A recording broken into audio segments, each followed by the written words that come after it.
We can't help everyone, but everyone can help someone. हम हर किसी की मदद नहीं कर सकते, लेकिन हर कोई किसी की मदद कर सकता है। नमस्कार। आज मैं आप लोगों को एफआईआर के बारे में बताने जा रहा हूँ।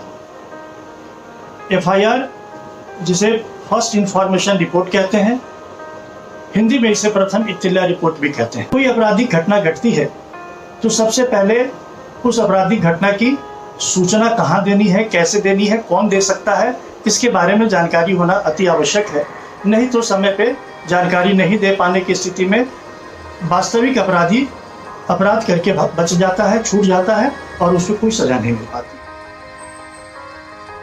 तो इस संदर्भ में सबसे पहले मैं आपको ये बताना चाहता हूँ कि जब भी कोई घटना घटे और उस घटना की जानकारी किसी भी व्यक्ति को हो, चाहे वो व्यक्ति स्वयं विक्टिम हो, विक्टिम के परिवार का हो, उसका मित्र हो, या कोई भी व्यक्ति जो समाज का प्राणी हो और उसको घटना घटते हुए उसने देखा हो, तो वो व्यक्ति सूचना दे सकता है।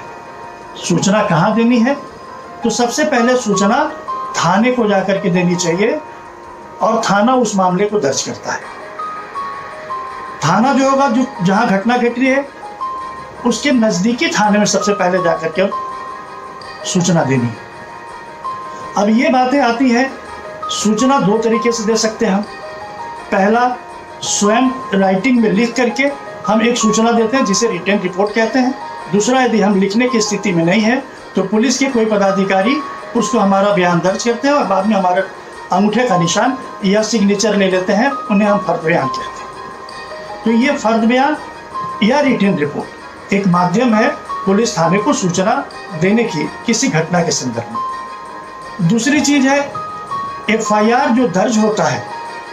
तो एफआईआर दर्ज करने के लिए, कॉग्निजेबल ऑफेंस के लिए जो एफआईआर दर्ज होता है वह सीआरपीसी की धारा 154 के तहत दर्ज होती है। अब कॉग्निजेबल ऑफेंस क्या है और नॉन कॉग्निजेबल ऑफेंस क्या है? कोई अपराध जो गंभीर प्रकृति का है उसमें पुलिस बिना वारंट के भी किसी को गिरफ्तार कर सकती है, उसे कॉग्निजेबल ऑफेंस है। और ऐसे अपराध जिनकी प्रकृति गंभीर नहीं है तो उस अपराध में बिना वारंट की पुलिस गिरफ्तार नहीं कर सकती है और किसी व्यक्ति को गिरफ्तार करने के लिए संबंधित न्यायालय से वारंट की कॉपी लेनी होगी और फिर जाकर गिरफ्तार करनी। यदि एफआईआर थाने में हम देने गए और वहां का थाना का पदाधिकारी एफआईआर नहीं लेता है, तो जब कोई थाने का पदाधिकारी एफआईआर नहीं ले तो हम एफआईआर की copy superintendent of police, SP यानी पुलिस अधीक्षक के कार्यालय में जाकर के जमा कर सकते हैं और एसपी के कार्यालय के थ्रू वो फिर थाना में चला जाएगा। यदि वहां भी हम नहीं दे पा रहे हैं तो डाक के द्वारा हम कॉपी डायरेक्ट थाने में या पुलिस अधीक्षक के कार्यालय में जमा कर सकते हैं। यदि वहां भी कॉपी नहीं ली जाती है, डाक के माध्यम से भी हम नहीं भेज पाए, तो फिर हम एक परिवाद पत्र, कंप्लेंट पिटीशन लिख करके उस जिले के चीफ जुडिशियल मजिस्ट्रेट, मुख्य न्यायिक दंडाधिकारी महोदय के यहाँ वो एप्लीकेशन देंगे और वहाँ से वो एप्लीकेशन कंसर्न थाने को चला जाएगा और उसके बाद फिर एफआईआर दर्ज हो जाता है। या चीफ सीजीएम साहब को लगे कि नहीं, एफआईआर दर्ज नहीं कराना है, स्वयं इंक्वायरी करनी है, तो उस पर वो स्वयं भी इंक्वायरी कर सकते हैं और उसकी एक अलग प्रक्रिया होती है। अभी हम उस पर नहीं जाएंगे, अभी एफआईआर पे ही हम फोकस करते हैं। तीसरी चीज है कि एफआईआर हम ऑनलाइन भी दर्ज कर सकते हैं या नहीं। तो आज तो जमाना वर्चुअल कोर्ट का है, वर्चुअल हो रहा है, सारे चीज वर्चुअल हो रहे हैं, तो एफआईआर भी ऑनलाइन भी दर्ज हो सकता है। तो संबंधित थाने के वेबसाइट पे जाकर के एफआईआर दर्ज कर सकते हैं।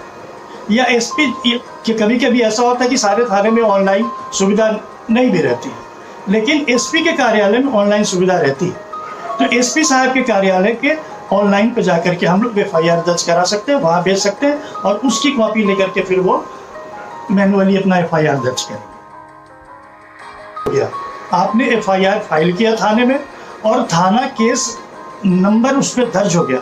जैसे ही फाइल होता है वहाँ दिखाता है रजिस्टर्ड फलाना पीएस केस नंबर, फलाना केस नंबर, फलाना फलाना, किस किस दफ़ा के अंदर केस बनता है आपके एफआईआर पढ़ने से जो लगता है, जो एफआईआर दर्ज किया गया, उस एफआईआर के दर्ज करने से किस दफ़ा के अंदर केस बनता है वो दफ़ा उसमें लिखे जाएंगे। और जब वो रजिस्टर्ड हो गया केस, तब फिर केस जनरली विड्रॉ नहीं होता है। इन्वेस्टिगेशन होगा।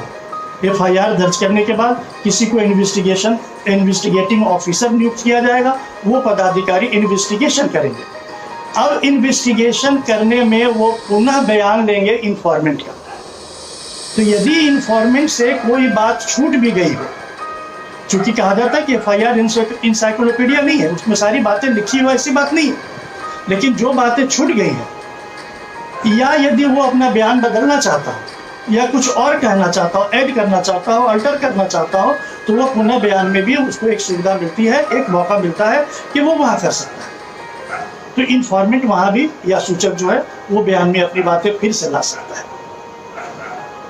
अब जब इन्वेस्टिगेशन होता है तो इन्वेस्टिगेशन में प्लेस ऑफ ऑकरेंस यानी जहाँ घटना घटी होती है वहाँ पुलिस के पदाधिकारी जाते हैं, जो इन्वेस्टिगेटिंग ऑफिसर हैं, वहाँ जाते हैं और वो घटने स्थल का निरीक्षण करते हैं और उनके बारे में सारे इकट्ठा दर्ज करके वो केस डायरी एक बनती है। केस डायरी में सारे बयान लिखते हैं, सारे लोगों के बयान भी लिखाते हैं और घटना स्थल के बारे में भी जो जो एविडेंस आता है वो केस डायरी में दर्ज हो जाता है। अब एविडेंस दर्ज करने के समय पुलिस पदाधिकारी जो गवाह हैं, जिन्होंने देखा है, जिन्होंने सुना है, ये सारे लोगों का बयान दर्ज करते हैं। और जब सारी घटनाएं की इन्वेस्टिगेशन, अनुसंधान जब पूरी हो जाती है तो वो पुलिस पदाधिकारी अंत में चार्जशीट जमा करता है, जिसे फाइनल फॉर्म भी कहते हैं। अब ये दो तरीके से जमा हो सकता है। यदि इन्वेस्टिगेशन के दौरान पता चला कि कोई केस बनता ही नहीं है तो फाइनल फॉर्म जमा हो गया कि किसी के कोई आदमी के खिलाफ कोई बात नहीं बनती है। लेकिन जब मुकदमा बनता है, ऑफेंस बनता है, तो उस व्यक्ति के खिलाफ चार्जशीट होता है। नहीं बनता है तो वैसे स्थिति में अब जैसे एक सवाल आता है कि क्या कोई मुकदमा विड्रॉ कर सकता है, तो उस समय तो विड्रॉ नहीं कर सकता है। लेकिन जब इन्वेस्टिगेशन के बाद जब बात आती है कि नहीं, इनके खिलाफ मुकदमा ही नहीं बनता है, तो उस अभियुक्त के खिलाफ, जिसके खिलाफ एलिगेशन लगाया गया, अपने आप मुकदमा खत्म हो जाएगा। जब चार्जशीट जमा हो जाएगा फिर वो सीजीएम के कोर्ट में जाएगा, या कंसर्न मैजिस्ट्रेट जो भी रहता है या सेशन का संबंधित है तो सेशन में जाएगा, और जहाँ भी जाएगा जब ये आ जाएगा कि नहीं बनता है तो फिर वहीं खत्म हो जाएगा केस, फाइनल फॉर्म एक्सेप्ट होगा। यदि फॉल्स एफआईआर कर दिया गया है तो उस व्यक्ति के खिलाफ मुकदमा हो सकता है कि नहीं। तो सीआरपीसी में ये प्रोविजन है मैलिशियस प्रोसिक्यूशन पे मुकदमा करने का, लेकिन वो तभी होगा, फॉल्स एफआईआर तभी होगा जब वो पूरी ट्रायल खत्म हो जाएगी और पूरी ट्रायल खत्म होने के बाद लगेगा कि नहीं, इन्होंने केस झूठा दर्ज किया था, या फिर उस समय लगेगा जब फाइनल फॉर्म जमा हो गया और फाइनल फॉर्म में कोई बातें नहीं पाई गई, तो जो व्यक्ति एग्रीव्ड है, जिसके खिलाफ गलत मुकदमा लगाया गया था, वो व्यक्ति उसके खिलाफ न्यायालय की शरण ले सकता है कि हमको परेशान करने के लिए हमारे ऊपर मैलिशियस प्रोसिक्यूशन चला, इसलिए मुझे न्याय मिलनी चाहिए। और जिन्होंने ऐसा किया तो मूलतः हम ये कह सकते हैं कि ऐसा भी किया जा सकता है। तो इस तरह से प्राइमरीली कैसे घटना घटने की तुरंत बाद खबर करनी है और किस तरह से ये चलता है, इसके बारे में मोटा मोटी तौर पे मैंने जो जानकारी दी आज आपको, लगता है इस जानकारी से कुछ फायदे आपको होंगे।